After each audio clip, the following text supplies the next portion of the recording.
Apparently, they don't want to teach about Anne Frank because it's a shameful fact in history that children just like her died in concentration camps.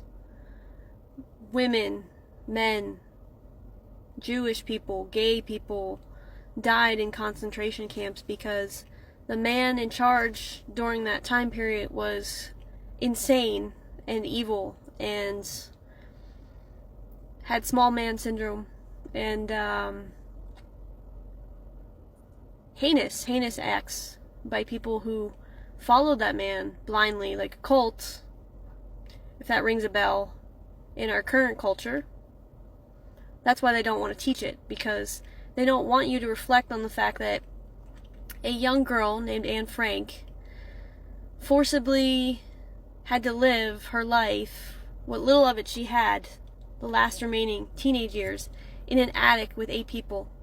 No privacy, barely any food, terrified all the time that they would be found and murdered for being who they were. So she wrote a diary, and it's a good read. I think it's something that everybody needs to remember. And schools now in the South are banning it and several other things, which, in case you haven't been paying attention, the Nazis started to ban books also because they didn't want people to have knowledge and think for themselves. Anne Frank, she died at 16 years old in a concentration camp because her family was Jewish.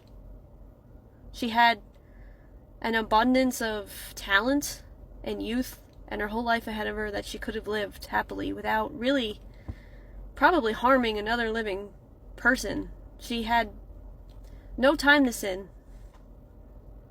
but she died anyway. That's what they don't want you learning about, because